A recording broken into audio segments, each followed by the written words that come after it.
Hi, I'm Diva from Musical Hell, and I know the score.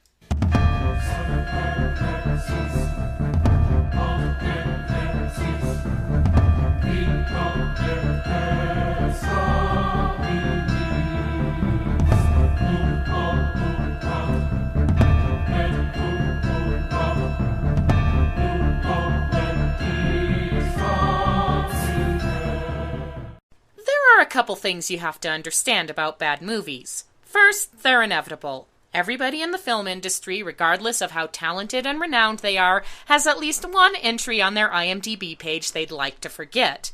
Second, very few movies are absolutely and uniformly terrible. There's usually something in them that displays genuine merit, and sometimes that something is an impressive film score. So, here's my list of the top 5 good soundtracks from bad movies. As always, your mileage for what constitutes a bad movie may vary. But the movies on this list, while they may not necessarily be the biggest stinkers of all time, though you could certainly make a case for a couple of them, are generally agreed to have been disappointing on some level. But even when the on-screen action falls flat, the underscore is right on pitch. Enough labored puns, on with the list.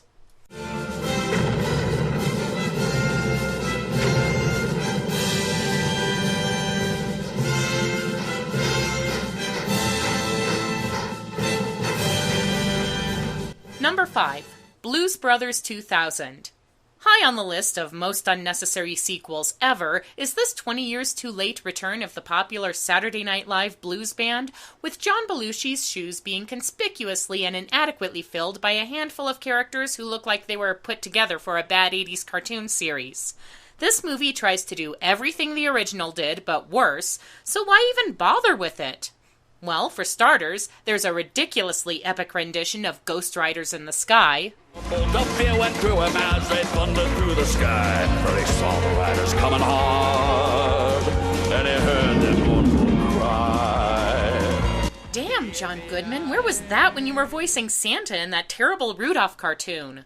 There's also an excellent collection of guest artists, including Aretha Franklin demanding R-E-S-P-E-C-T as only she can, and Sam Moore's magnificent tent revival delivery of John the Revelator. But my personal favorite has to be Erykah Badu and the fantastic, freaky, funky Nassau. Performed with lots of jazzy style and voodoo flair, this scene is utterly bizarre and yet absolutely entertaining to watch. Those guys gonna shine and piss you off. Hey, but we all go funky. We got some soul too. Hey, hey.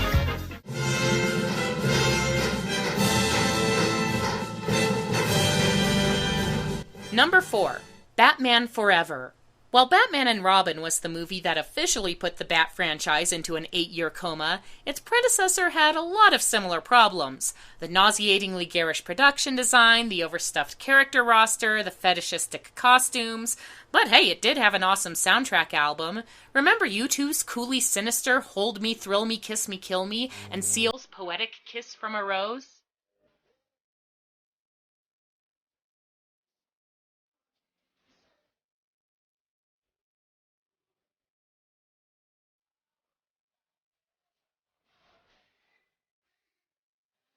The underscore by Elliot Goldenthal has a lot of nice variety on it too, with tracks ranging from the sultry jazz Chase Noir to the classic film elegance of Mouth-to-Mouth Nocturne to the high-octane Fledermaus Marsch music, which makes a good run at Out Danny Elfman.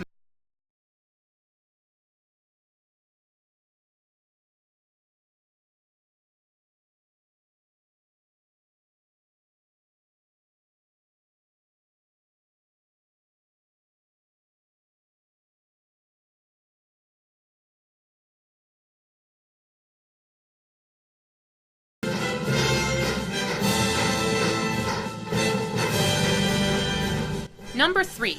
The Last Airbender.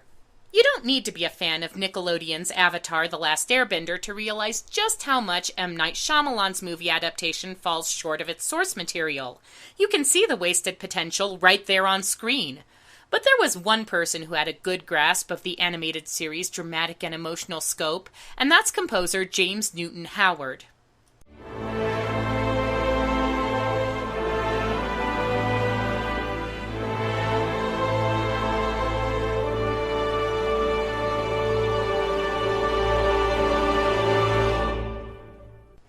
truth it's a story about cultures in conflict, Howard's score creates distinct sounds for each of the element-oriented nations. The music for the Earthbenders has a slow, steady build that climaxes in a driving, percussion-driven motif. The climactic track, Flow Like Water, in contrast,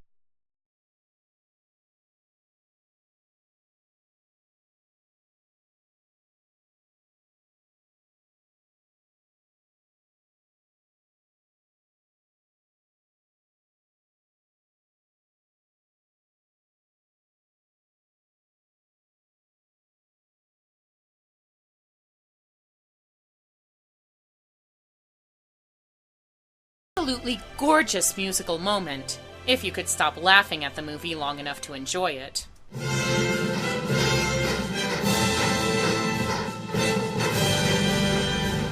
Number 2, Waterworld. Another James Newton Howard job, Waterworld is perhaps not quite as terrible as its reputation would indicate. It's not a great movie by any means, and certainly not enough to justify its troubled production and overinflated budget, but it's got its fair share of silly fun. And hey, how can you not enjoy a movie with music like this?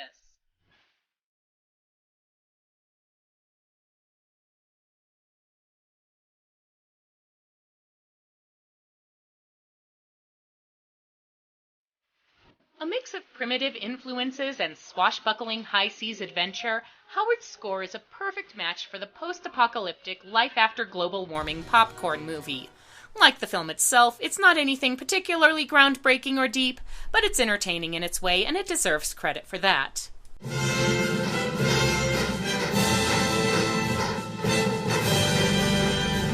And the number 1 good soundtrack from a bad movie, Star Wars Episode I: The Phantom Menace.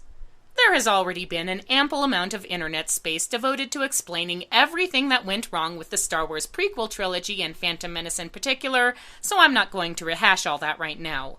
All I'm saying is John Williams the man? Or orchestrations of Duel of the Fates have enshrined a piece of the prequels alongside the many other iconic Star Wars leitmotifs. The lesser recognized tracks are well worth a listen too. The High Council meeting exudes solemnity and elegance, while Anakin's theme displays an innocence undercut by sneaking references to the Imperial March. Say what you will about the rest of the movie, because I certainly have. At least it features some prime work by one of the true legends of film music. I'm Diva, I know the score, and now, so do you.